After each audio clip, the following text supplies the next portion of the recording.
Hello and welcome to what will probably be a short recap of Days of Our Lives and Bold Beautiful for August 31st, 2016.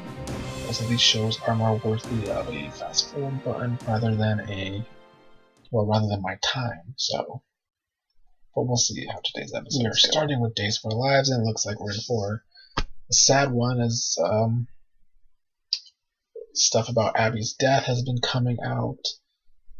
Sunny's getting told by Gabby, and it looks like they might be getting ready for her funeral with Jennifer and Chad. But some funny thing is Belle and Claire telling Claire about her days with Sean, Philip, Mimi, and Chloe, and their interminglings in little quads back in the day. That was a nice touch. Claire is asking Belle advice on guys. She's saying that how she likes a boy, but he might still have feelings for another girl, that being Theo and Sierra, of course. They then see Sierra and Theo together. They're going to go visit Jennifer, and Claire wants to go with them. Now, I want to like this Claire, Theo, Sierra triangle, but it's falling flat for the most part. Everything on the show for the past many years falls flat. But what didn't fall flat was the scene between Chad and Jennifer having it out, arguing about Abby's death. How Jennifer kind of blames Chad for helping her want to escape. Chad talks about how Abby was always afraid that she was going to turn out like her grandma, go insane. He also brings up how Jennifer is an addict. Her brother Lucas is an addict. Jennifer says, well, he's one to talk. He has the Demir genes. That was all in all a pretty great scene. Some more great stuff with Chad getting emotional as he remembers Abby. He talks about when he first saw her and some of their problems when they were together. As usual, Billy Flynn hits it out of the park. He does that a lot. He goes on to start tearing down the shit in the Demira Mansion front room. I'm watching it as I'm reviewing this, by the way. Just Lucas, Adrian, Doug and Julie are with Jennifer. They ask her if she's ready to start planning the memorial for Abby, but she is not. They then start reminiscing about Abby. Jennifer wonders if she was a good mother. They said of course she was. She says that her wish was to see Abby grow up. These were pretty heartfelt scenes, and I just want to say Brian Datillo. Lucas is one of my favorites, and Lucas needs to be on the show way more freaking often, especially more than some of these other terrible male characters, which is most of the male characters on the show for the past 5+ years. Very nice montage of Claire singing Amazing Grace, and they show Chad continuing to destroy the mansion, and Jennifer hugging Lucas and crying, and hugging Julie. After this montage,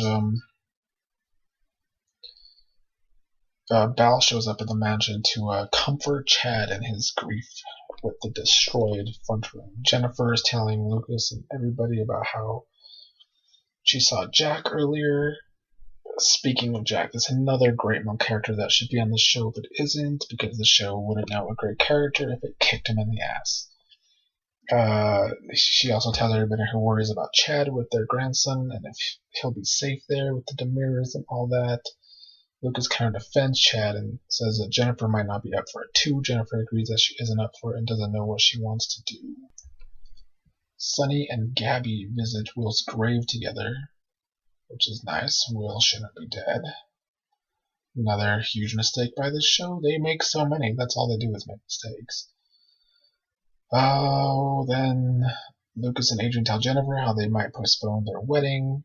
But Jennifer says she doesn't want them to. She wants something to look forward to. Meanwhile, Chad tells Belle he's going to need her help because he wants to make Demira Enterprises successful again for Abby. Claire tells Sierra she hopes that her getting close with Thea won't make things awkward between them. Belle is feeling like she might not be the best person to be the lawyer for Demira Enterprises since she's still pretty new to all this lawyering job, but Chad seems like that is what he wants. I'm watching these last few minutes in real time.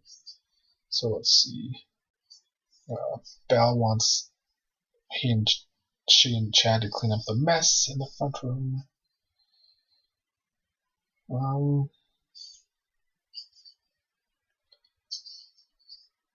Julie tells Jen that when she's ready to plan a memorial for Abby, There's a poem that she wants to be read, I guess. And she starts to read it.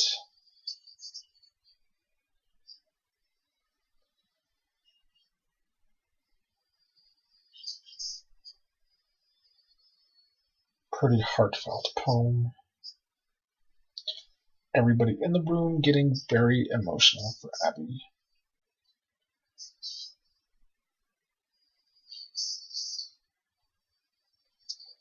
We are cutting away to somewhere to somebody crying as Julia is still reading this poem. It seems to be Abby, of course. We all knew Abby was still alive, just with a different actress. All in all, this was a much improved episode of Days. Probably one of the better episodes in a really long time. I mean, I haven't watched all summer, so I don't know for sure, but it's one of the better episodes I've seen since probably very early in the year. The Chad and Jennifer scenes were great. You gotta check those out. Chad in general is usually good. Don't know how I feel about him and Belle, but Belle's probably not sticking around anyway, because the show just keeps terrible characters and gets rid of good ones. Let's go move on to Bolden. Honestly, it's looking like this episode of B&B is just going to be more of the same old shit. It's either triangles or burying Quinn. We have Wyatt and Liam bickering back and forth about Steffi. Steffi yammering onto Eric about Quinn and her bad self. Then Ivy wants to work at Forrester Creations again. She's telling Quinn all this, I think. Kind of zoning out because it's B&B, and you usually don't have to watch many episodes of B&B a week to understand that a bunch of triangles are going on. Steffi and Liam have a talk. Steffi tells Liam about her confrontation with Eric and how Eric seems to have Quinn back. Wyatt's talking to Quinn. Quinn saying she's changed again. I'm just gonna watch these last few minutes in real time now that anything good's going on anyway.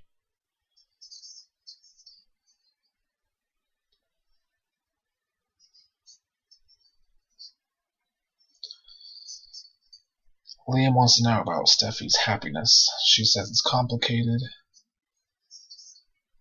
She says there's part of her that wants to stay there with him.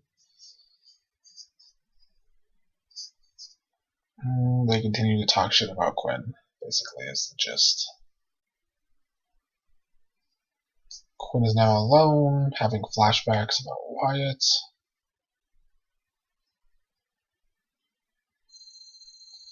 She's making a call to Ivy.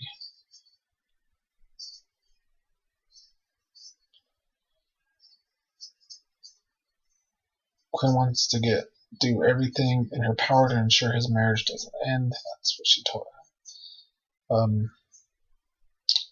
Wyatt earlier.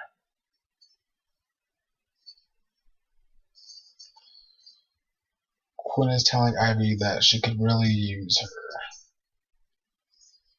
So, quad triangles and triangles, same old shit.